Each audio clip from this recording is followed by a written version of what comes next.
What's up, everybody? Welcome to the latest episode of the Games Up podcast. Well, Games Up podcast. My name is Cameron McCullough-Keeble, and I'm joined as ever by Lewis Crawford. Hello. Lawrence is not here because it's 4 o'clock in the morning, and he's gone to sleep, rightly so.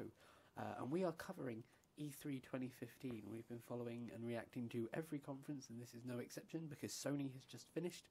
So here are our thoughts on it. They started off with a massive showreel, lots of games, things like Borderlands, Batman, Deus Ex. Yeah, Deus Ex. I was interested to see Mad Max in there. Yeah. But no actual footage of that. Yeah. That'd be interesting. I think Just Cause was probably in there. Yeah, the thing is, it went through just like a million IPs really fast. Yeah, it did. It's hard to say what was there and what wasn't there.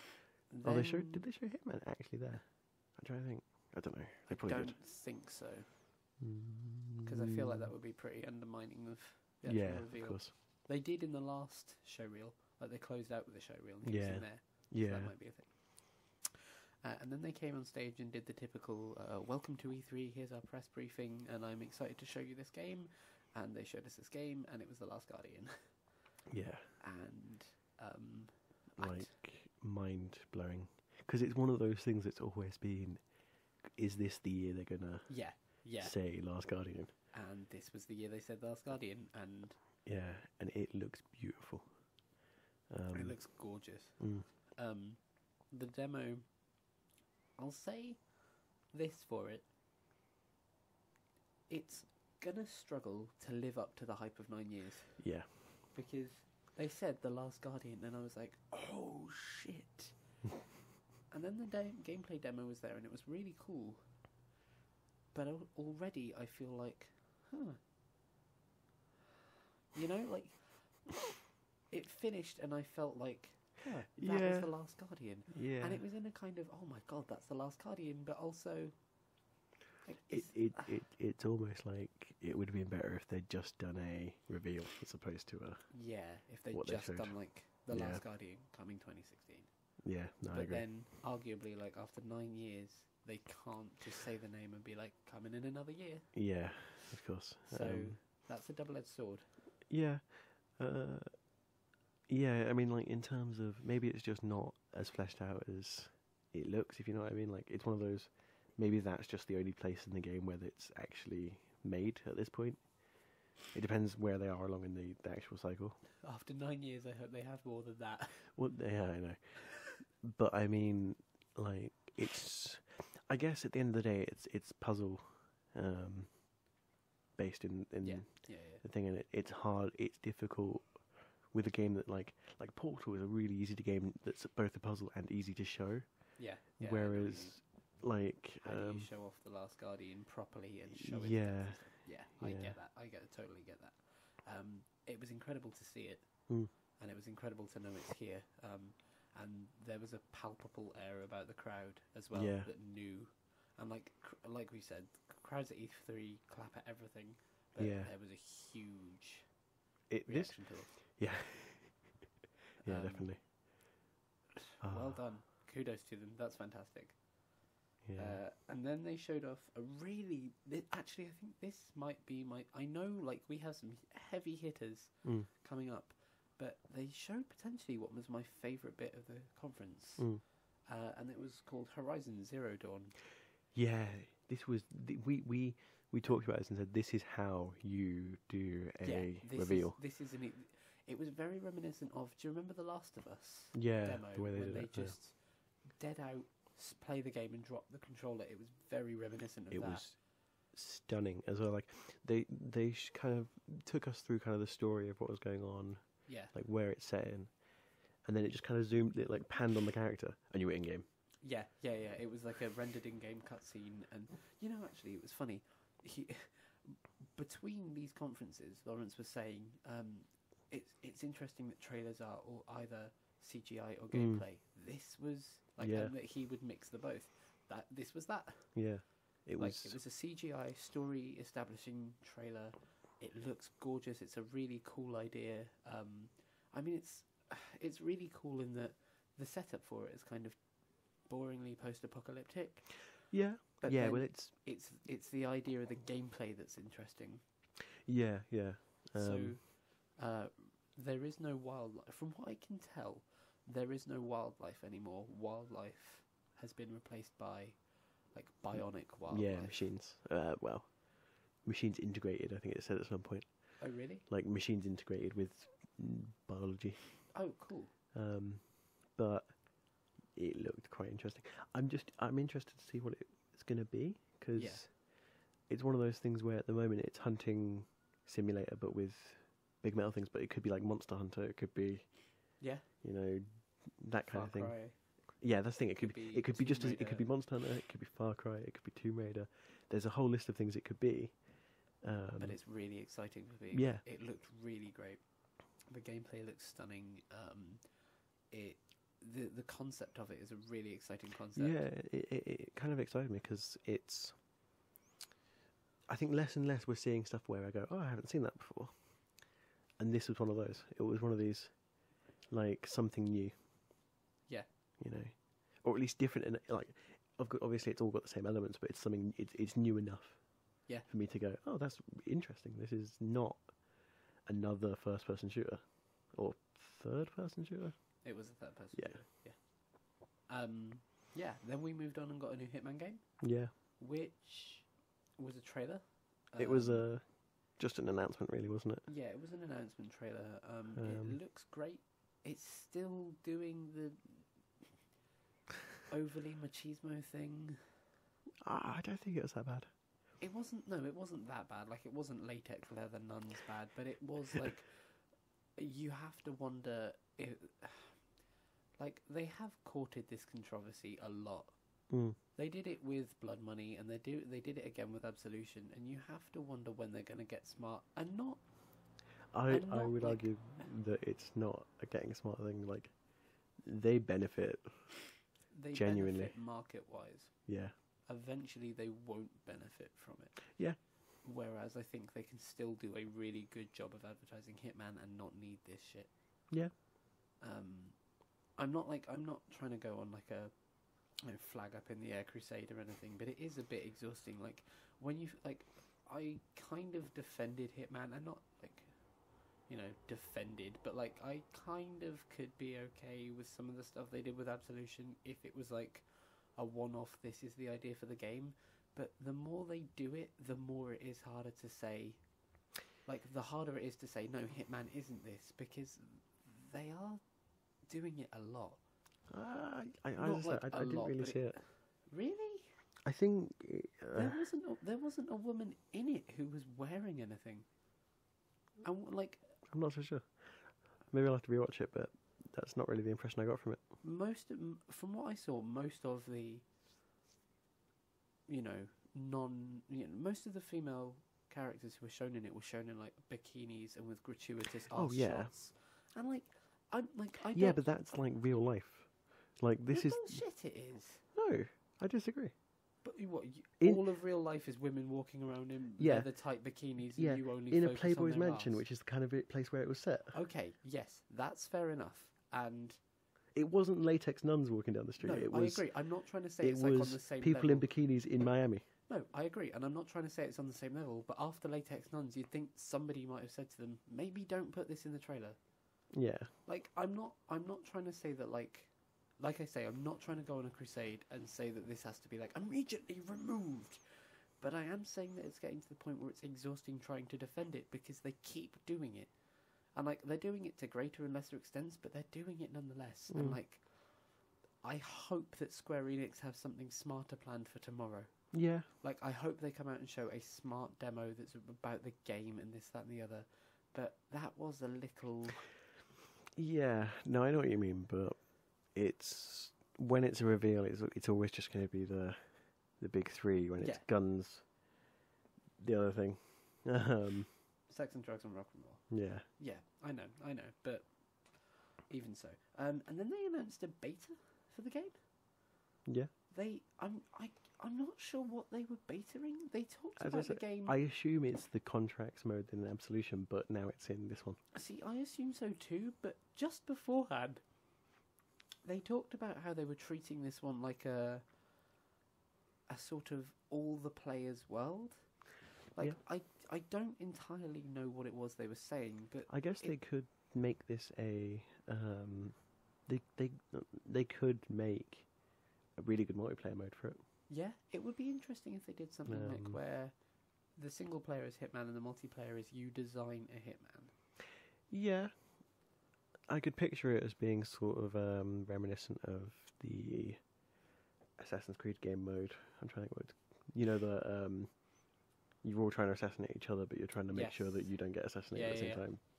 I could picture them doing like that kind of thing. Yeah, that'd be really interesting. Online game mode. The trailer itself looked great. Like, Hitman looks really interesting. Diana's back, which is great. She's a really cool character of the franchise. Graphically, it looks stunning. It still seems to go down the line of sort of ridiculous characters that you take out to a subdued Agent 47, which is great. It looked like a Hitman trailer. Yeah. And that's all we can really ask. Then we got Street Fighter 5. Yeah. Which showed off 2 new characters, I think.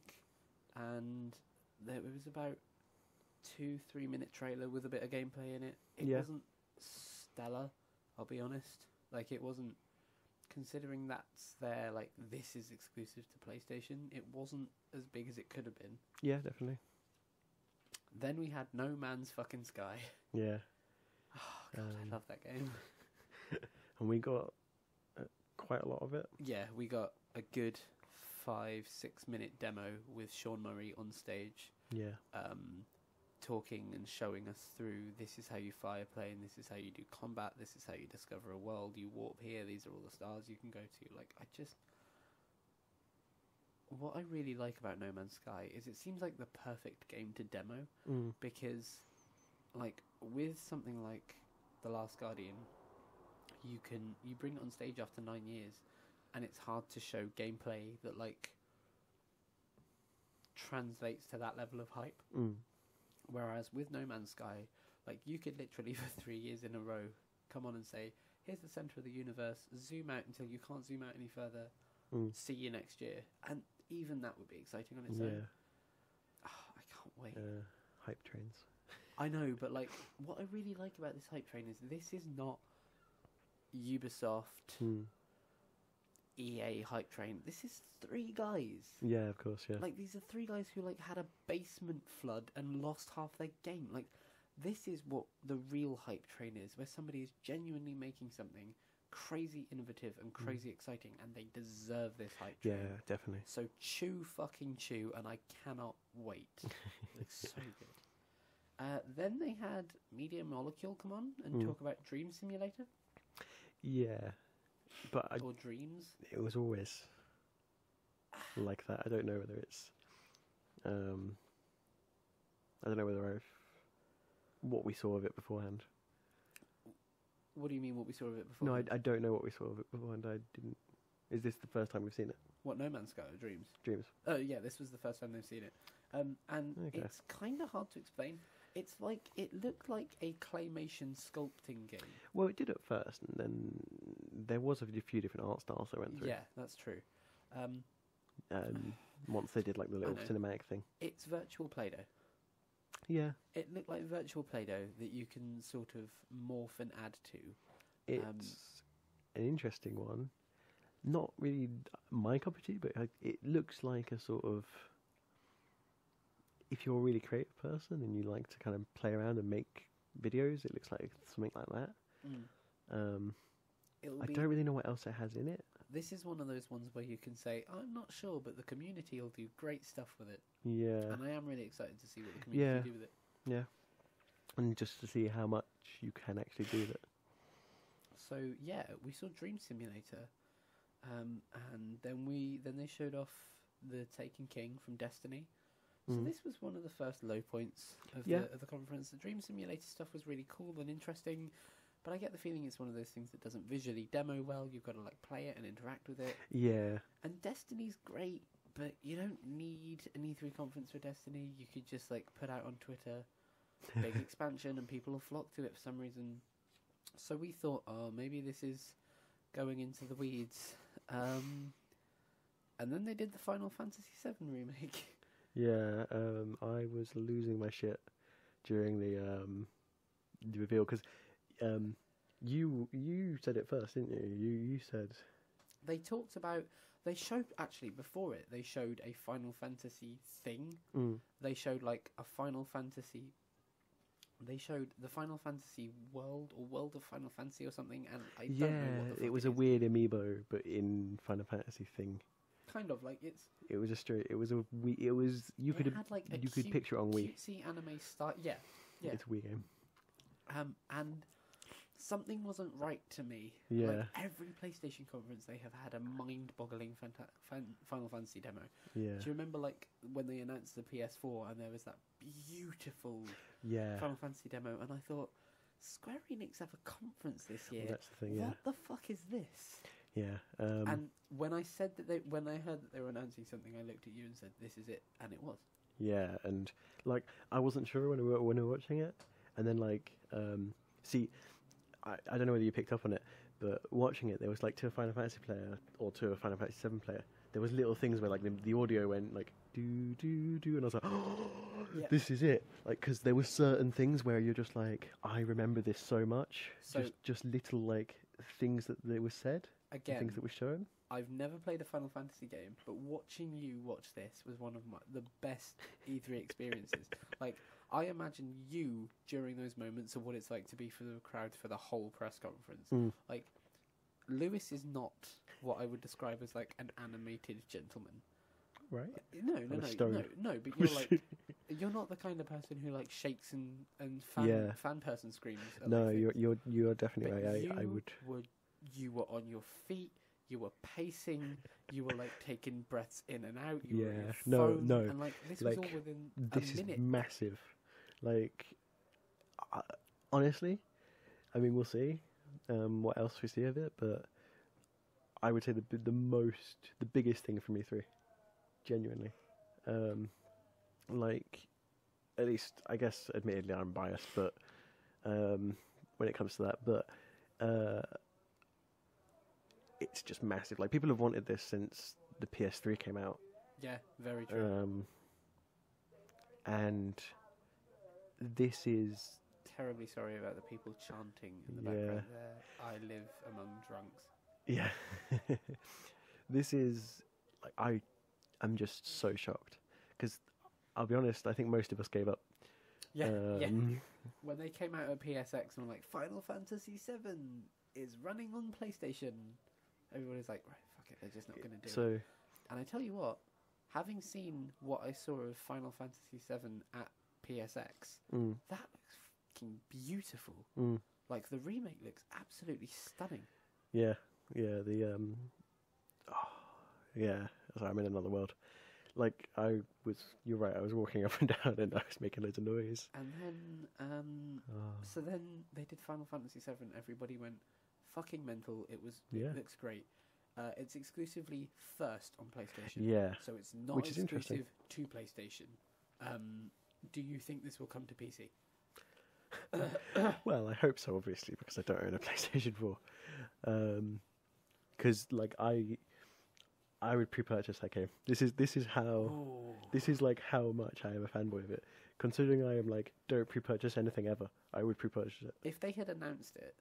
And I would have already bought it at this point. Yeah, you would have borrowed my Steam. Yeah, I haven't looked at your Steam. Anyway, I haven't looked at your Steam. I need to look at Steam. Okay, sure. But yeah, I would have already bought it. Okay. It was just like it blew my mind. Like the little things, you see Marlene and you see all the other characters and the music, and I'm in another. No, like. No, I know. Bear in mind, this is like the only time you'll see me like this ever. No, it's not. No? No, it's not, because then they announced Shenmue 3. Yeah, well, that was more... I played Shenmue 2 all the way through, and Shenmue is arguably like one of the original massive story games. And they left it at pretty much a cliffhanger. Right. And people have been wanting that. Like, this is why, and like, considering the what Xbox brought to the table, and admittedly, they're not bringing exclusives. Sony isn't bringing exclusives. But the things they have revealed have all been like you've wanted this for a million years. Here it is. Now, admittedly, the Shenmue 3 is a this is when it got weird. They announced Shenmue 3 and everybody went fucking insane. And then they were like, and it's on Kickstarter. They did say it was a Kickstarter first. They said it was a Kickstarter first. Do you want to see how it's doing? Sorry about that, minor technical hitch. So, they announced Shenmue 3. That was amazing. Kickstarter happens. It's already halfway. It's already halfway? So they announced Shenmue 3. The goal for it on Kickstarter was $2 million. The Kickstarter's been there for about an hour and a bit, and it's nearly halfway funded. So I get the feeling this will be one of those Kickstarter record setters. So that was cool. That was really cool. Then they showed some Batman stuff. Yeah. Which... it was an interesting one. Leaves me confused. Oh, yeah? Yeah. It was right, dark. Yeah, didn't you know, though? Like, they've made a good point of that this one's going to be, like, the darkest one. Yeah, but and this one's, like, a 15 or an 18. No, this is an 18. But, like, I know that this was the darkest one, but this looked... Admittedly, it did start with cremation. Yeah, but that wasn't the bit that I found dark. Like, the thing I love about Arkham Asylum is that it still scares the shit out of me, because I worry that I will turn a corner and something's there. Yeah. And I get that. Like, and not because you ever do turn a corner and something's there, but because you could have been turning 3 or 4 corners already and it's already there. Yeah. Like, they are really, really good at world building and just shocking you with what the world is. Yeah. And I really hope that this is an intro to that world. I assume what we saw there was the start of the game. Yeah. Like, it gave that impression. Although I'm not sure whether it was that or whether it was just a trailer to the PS4 exclusive. It wasn't a trailer. No, but I mean, like, the whole reason that not the whole reason they showed it, but the reveal afterwards was that the PlayStation 4 was getting, at least, I don't know about timed exclusive, but it was getting... they've had the Scarecrow Night Pack. Yeah, I'm wondering whether it wasn't more a trailer to that, or more a show of that than... See, that's what I'm thinking, but I'm thinking that if that was the case, they probably wouldn't put the tutorial stuff on the front. Yeah. And, like, if that's the case, I assume that in those map packs... It depends whether it could be quite as easily like the Catwoman DLC, if you know what I mean. Maybe. It could be like I don't think they'd make story DLC exclusive though. I don't think they'd do that. They've never done it before. Okay. I don't think they'd do it now. No. The reason it makes me think it was the start is because there's full of pedestrians. Yeah. Map packs, and we've seen some of the Scarecrow map pack gameplay.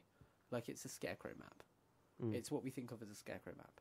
So that's what I expect. And this looks like a really cool beginning to the game, but I hope that it's a beginning from the pedestrian's point of view and you're more capable of dealing it when you're Batman. With it when you're Batman.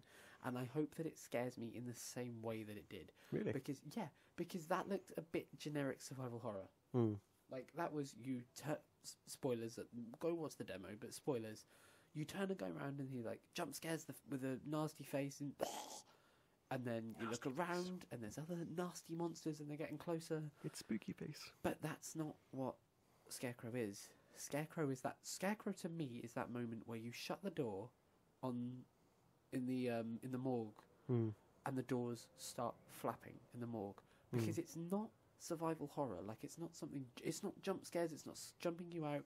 But I remember sitting there paralysed for just minutes thinking, what the fuck am I going to do? And that's why it's so powerful, because, like, it came after an hour and a half of being badass Batman. Yeah. You know, you were walking around punching the shit out of thugs, being huge, and then I was paralysed. Yeah. And I love that. I hate horror games. I hate all of them. And I'm so worried about playing Arkham Knight because I'm not good with horror. But I want it to be more of Asylum than that. And I really hope that's an intro to the game and the tone of it, rather than this is the kind of horror you'll be facing up to. In fairness, that probably would be the horror. Like, the character being well as a police officer, that probably would be the horror of a police officer. Yes, exactly. In fairness, that's why. Like, that's what Scarecrow's thing is. It's not so much that I do think kind of the imagery was kind of demons, demons, yeah, demon kind of monsters. fighting each other, and that's I would imagine it was a piece off of that might be the kind of thing you'd be most scared of. Yeah, it's like anarchy. Yeah, so it kind of works. And actually, you say that when he walked over to reach the guy on the shoulder, they had like scraped anarchy into the table, the anarchy symbol into the table. So that's really cool. And now that you say that, the more you say that, the more I think that's probably the case. Yeah. So, oh god, I'm so excited for Arkham Knight. So then we went from Arkham Knight to Morpheus. Yeah. Which they only talked about for like 2 and a bit minutes. Yeah. They made it very clear that Morpheus is optional. Yeah, they did, didn't they? They didn't talk about any just Morpheus exclusive. They had a thing called Riggs, which is a mecha combat game. And it's being developed by, I believe they said it was Sony Liverpool. We should make clear, the Horizon Zero demo was Guerrilla Games, the people at, I think, are they Cambridge? Anyway, Maybe. it was Guerrilla Games, and then this was, I think, Sony Liverpool, who are making this mecha combat game, which is PS4 compatible. Anyone can play it. It works with Morpheus as well. Okay. Then they showed some other titles that are being developed to work with the Morpheus, some like indie title stuff, and it felt like they might be backing away from it, which I don't think is a bad idea, to be honest. Yeah, I agree. But then again, I think the same for the Oculus Rift. So what do I know? I don't want to say they just sent the Morpheus out to die, but it does kind of feel like it, because that was like, that to me, like they gave the same amount of time to the Morpheus that they gave to the Vita. Yeah, I think really like focus time. The problem is the way I see all of this. I mean, I'm going to put the Oculus Rift in there as well and all that kind of stuff. Is they're trialing. I mean, they're all pretty much trialing. Can we do something? Can we sell something like this that's really cool at a price point that is crazy for most people? Because it's a big thing to kind of go like, here's the thing we've got now, and we're going to put games on it, but like this is $1,000. Yeah, you know? I don't know if they've revealed prices for things. I couldn't tell you if they have. But it wouldn't surprise me if that's kind of the price point. But there was a rumour of a bundle that was coming out in America that's an Oculus Rift and a PC that can run it for $1,500. Oh, yeah. Well, maybe. The thing is with all that kind of stuff, though, is it is kind of... it's a big thing, because, I mean, the consoles are expensive at the end of the day. But then, like, to compare sort of something... Yeah, I know, but if you're adding something to your console that is 3 times the cost of your console, you know... But they're not going to... I don't think Morpheus is going to be 3 times the cost of the console. I don't think they can even do that. No. Like, it would undermine Sony's approach. Well, no, as I say, it's not just Sony. I mean, the Oculus is just as likely to do it. Yeah, but the difference is, like, the thing with I mean, the Oculus consumer edition of the Oculus is $1,000, I think. The thing with the Oculus is that, like, yes, the Oculus is going to be expensive, but the Oculus is open. So, like, anybody can develop, like, Steam games can do it, and it'll be really cool, but then you could also have, like, indie video producers doing stuff with it, and it'll work sort of on Xbox, and it'll do this other stuff. And so the Oculus, you're buying into a platform, I feel like. You're buying into Oculus, which can work with many things. Sony is Sony. Like, the Morpheus is going to be a PlayStation accessory. And but I think as the lines get blurred with all this kind of stuff, I don't know whether that's going to be as big a thing as you make it seem. Really? Yeah. Like there's like go 5 years ago and you'd say indie games would never appear on a console. Maybe. You know. But the difference is that, like, this is a PlayStation brand thing. Like, this is a Sony brand thing. This is PlayStation Morpheus. Yeah, that's true. And, like, Sony might do something like open it up to Oculus. Yeah. Or, like, open it up to Valve VR. Yeah, I can see that. The only way that they can really make VR accessible now is to make it as open as possible, so it works with as much as possible that's good. And either that or Oculus have like a really firm grip on what works on their platform, so they only have like tailor-made the best experiences. And it doesn't look like Sony are doing either of those. To be honest, I'm just anti the whole thing. I don't think either of them are going to do very well. I'm not anti it. Not anti. Anti sounds bad. What I mean is, I don't think that either of them are particularly my cup of tea, or even if they're going to do that well. Shenmue is now at 900. Yeah. 900. I'm wondering what the 30,000. Oh, I want to see what the biggest what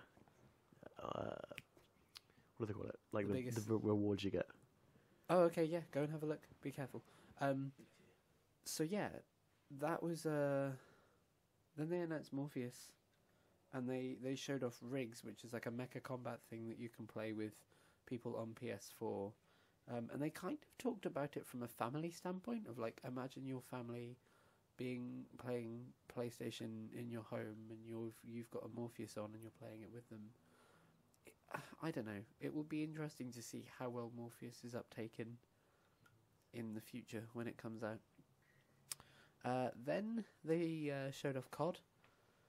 Yeah.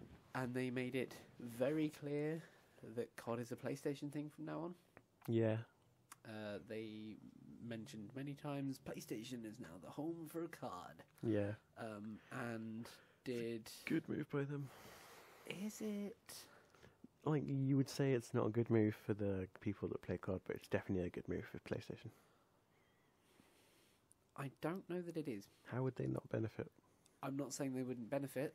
I'm saying that we saw this happen last generation. Yeah?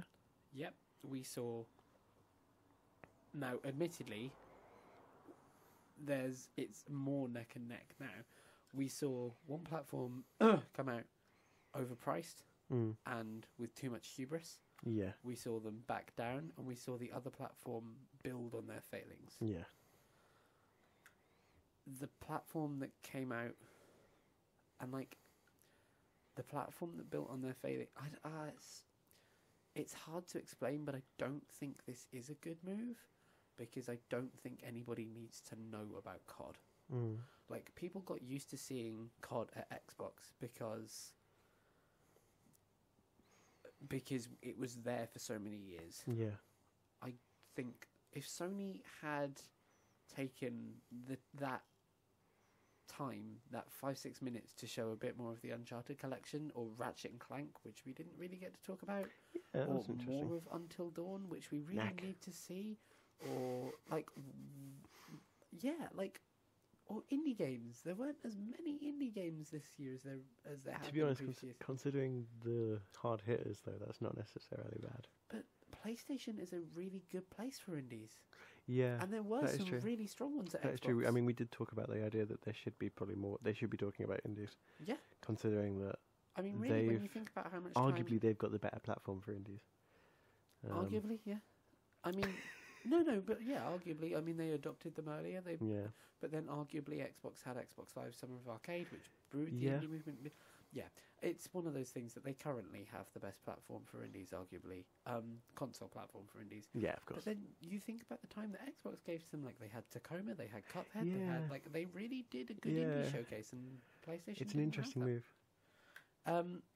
So yeah, then they showed off COD, which I really don't think is a good move, because I don't think anybody needs to know about COD. I don't think anybody needs to see... You say that, but then, like, the press goes crazy for COD. Yeah, but I think they would have gone crazy for COD whether it's Xbox, PlayStation, or EA. Yeah, and true. What PlayStation could have done is use that time more productively. Yeah, okay, yeah.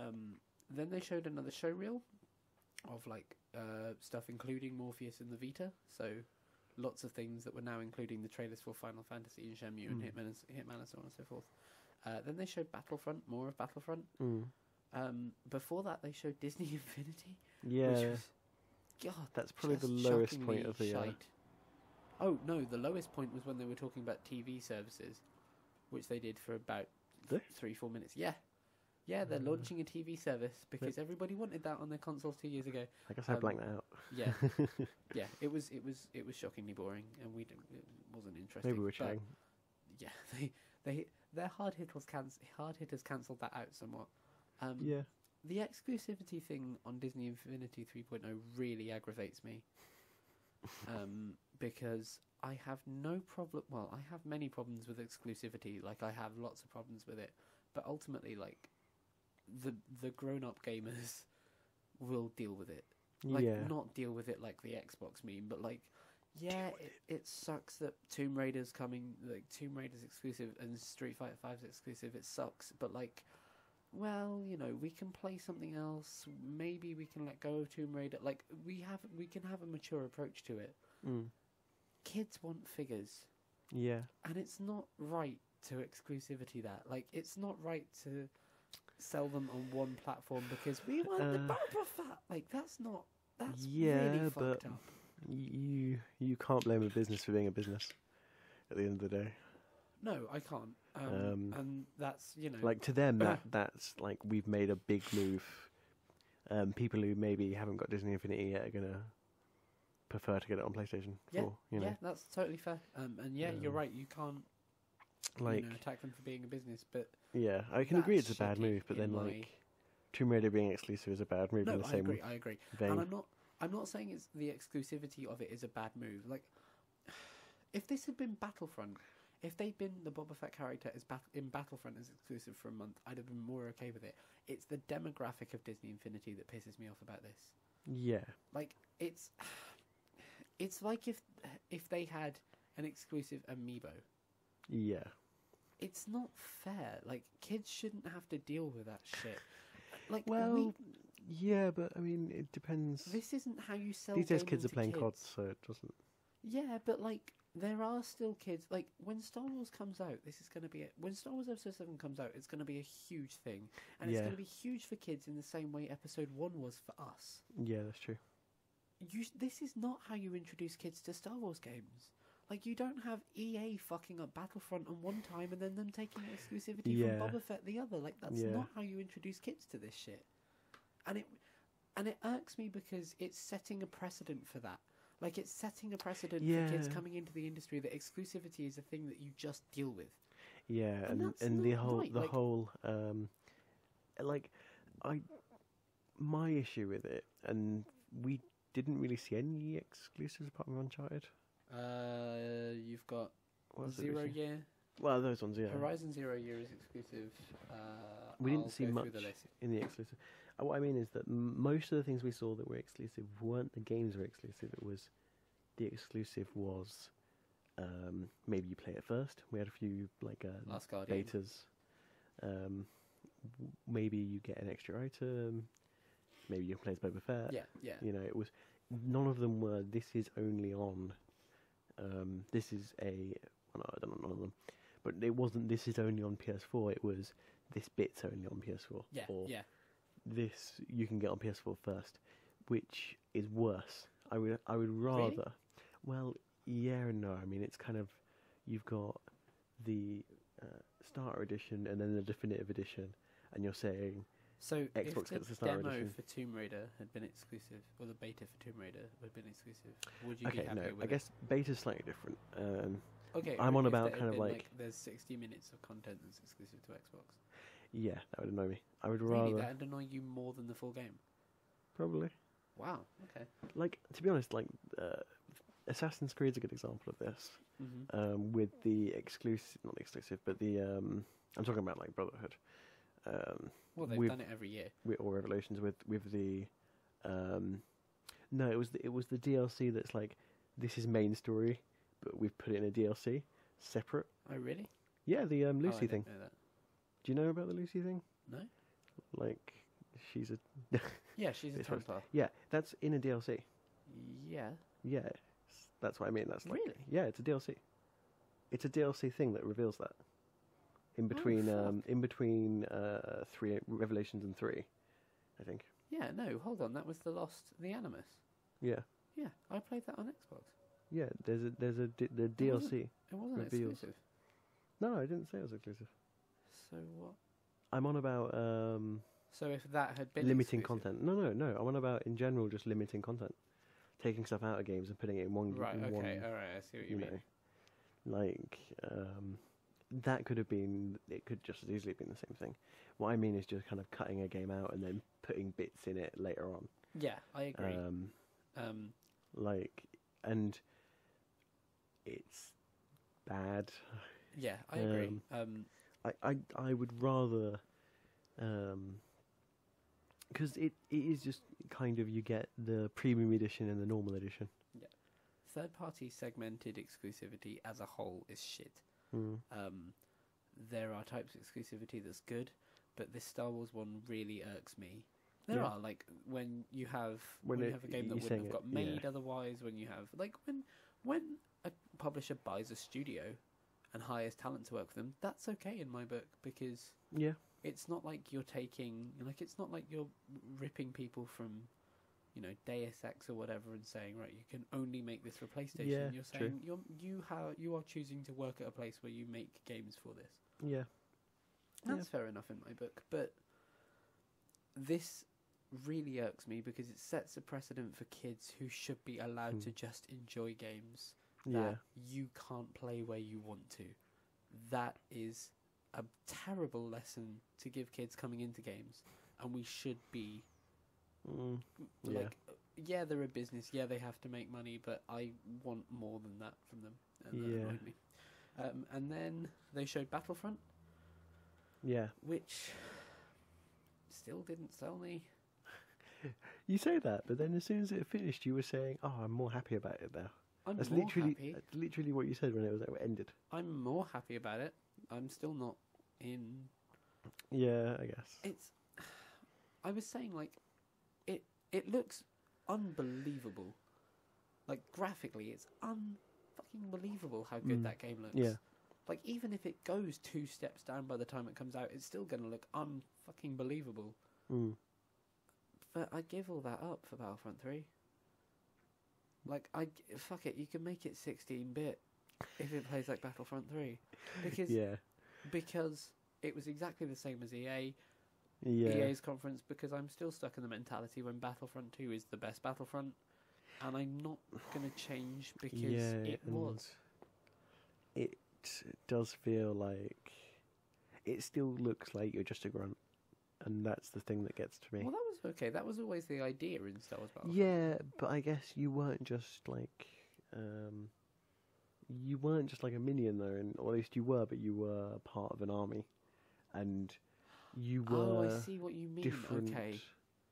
Not even that, but you could be different things in that army. Whereas in this one, it feels like, it looks, to be honest, actually like you've got a jump pack, you've got a shield generator, you've got a I don't know, sniper, which isn't really what the original game was like. Okay, I see what you mean. I mean, the original Battlefront was, well, I mean, it depends what you're looking at. I mean, but the droid is a good example of where it's like you can be a droidica. You can be just a normal droid. You can be one type of this soldier, or you can be the flame trooper, or this trooper. Yeah, I get what you mean. I do get what you mean. It seems like instead of that, it's the customize your character with different guns, shield packs. Yeah, like a loadout. Yeah, that's how it looks. Whether it's like that, I don't know, but it's definitely how it looks. I have a problem with people who attack current generation games because it's not what it was like on the PlayStation. I really dislike the idea that nostalgia carries like enough value. Yeah, but I mean, but you know what? It's fuck this. Give me Battlefront 3. Yeah, but what I would say is that it's, if you're going to call it Battlefront, beyond.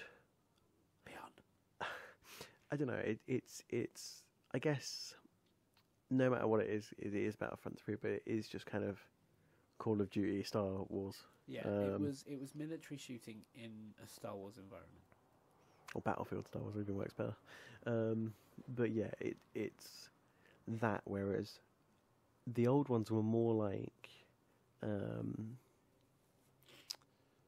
can't think of a really good example. I have a theory. Sorry, this has literally just popped in my head. I have a theory about why Battlefront seems so sparing in content. Yeah. The way that they've made that game is to use very specific rendering engines to render physical pieces of the set into the game, and that's why it looks so good. why does not every other game that EA is making look like that? Because if they can do that for Star Wars, I don't see in theory why they couldn't do that for Need for Speed. And I bet you it's because it costs unbelievable shit tons of money. Yeah.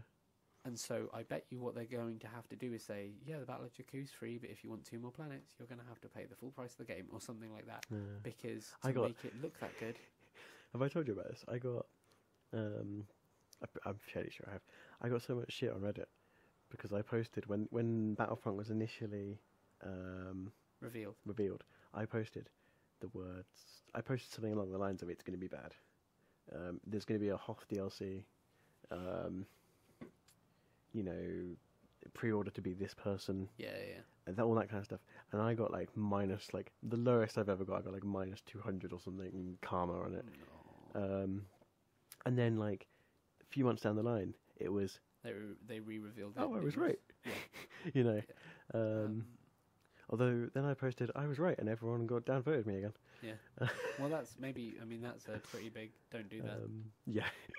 But it's They've not. what I expected, and to be honest, it's what I expected of EA. Yeah. It like if any company is going to turn around and do this, you're not surprised, Yeah, I agree. We got 1 million. Oh, has it just got 1 million?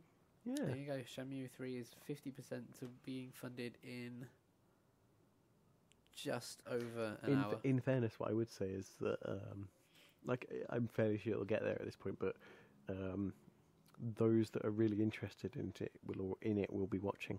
I disagree. No? Yeah? I think those who are really into it on the American side of the world are.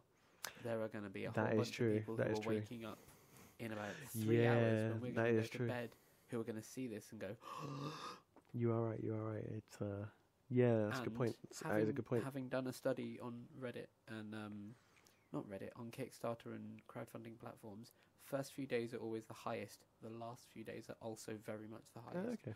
So if this somehow doesn't reach its 2 million, which it will, it's interesting. I wonder if that's enough. I wonder what's actually kind of the thing is for the Shenmue game. Is Shenmue 2 was, I think it's Shenmue 2. It might be Shenmue 1. I love held that the record. Papyrus font. Oh yeah, it's like the new Comic Sans. It held the record for being the highest funded game of all time for quite a while. I don't know. It probably doesn't hold it anymore. No, but Destiny. It held it for quite a long time because, arguably that's why there wasn't a Shenmue 3 is because they spent £1 bazillion on Shenmue 2. Yeah. But if you've played that game, you will know why I'm excited for it. Okay. So we have to get into the weeds of this. The weeds. Was this the best conference? Yes. I think when it finished, you said to me, I'm not so sure anymore. But now going through it and talking to you about each thing, and being reminded of all the stuff they showed me, no doubt. Has this saved PlayStation this year? Yeah, definitely. I think we I mean, although admittedly they're not exclusives, so we're not looking at it that way. See, that's the in thing. terms of, I wouldn't say PlayStation needs to be saved. No, they don't. They absolutely don't. But they do need something. Like, the Uncharted collection is really cool, and they barely talked about it. They showed us some footage. The one thing you do have to give Xbox over PlayStation this year, PlayStation had unbelievable heavy hitters. But the one thing you have to give them is it's still very sparse. Like, Final Fantasy VII is coming first, summer in 2016. The Last Guardian is coming summer in 2016. Yeah. And until then, you've got Until Dawn. Yeah. And that's not they don't have to be. I hear you, but the thing is, and here's what I will say to you about this, is that whereas all the PS4 things seem to be coming out next year, all the Xbox things seem to be coming out this year, and I think next year Xbox is going to be quiet. Really? Definitely. It's not. Yeah. Well, I mean, it's not going to be. I totally disagree. It's not going to be Halo 6. It's not going to be Gears of War. You're right. It will be Gears of War 4. 5 even. Gears 4. No, but Gears 4's next year. Oh, okay.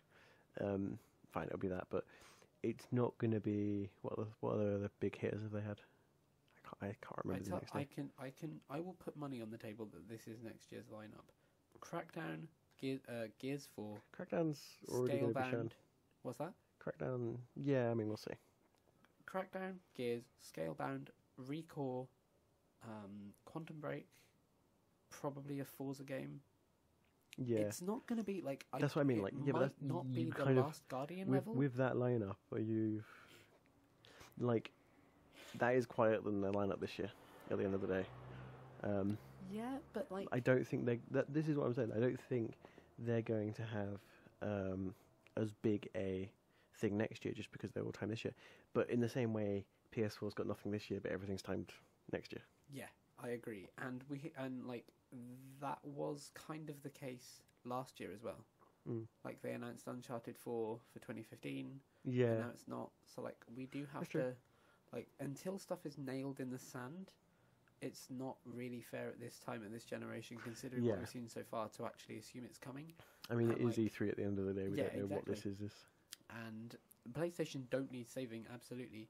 But when it comes time to advertise stuff this year, so like advertise in the late quarter for holiday games, Xbox have got a good leg up on them this year. Yeah. They have definitely won the conferences. Yeah? Yeah, they've definitely won the conferences. You didn't seem so sure, Minik. Have you changed your mind in between now and then? On a personal level, the Xbox conference, like on a personal level, I've never played a Final Fantasy game. I've never played Shenmue. Neither of those things have any real interest in me. I love the idea of The Last Guardian, but it didn't demo incredibly well for me, and yeah, okay, I can understand from your point of view then. If we get to play it somewhere, fucking awesome, that'll be great.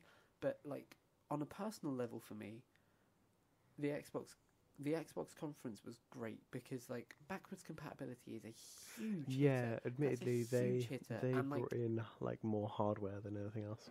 Well, not just hardware, but like they had we were talking between these conferences, like it was a lot less bombastic than usual, and it was just a lot more sort of here's the things you want to play. And so on a personal level, the Xbox conference was the best for me because like as an Xbox owner, it's the things I want to do. But on a games industry level, yeah, like we've been waiting for the Final Fantasy remake for years. Shenmue is a huge title with a huge legacy that will absolutely now be linked to PlayStation. The Last Guardian, how many games after 9 years of development hell will have an E3 showcase and look that good? Yeah. Well, they this absolutely is killed it. what I was saying. Like the Sony showcase seemed to be made of like there's 3 games there that are kind of all these are the first time you've seen these for ages, you know. Yeah.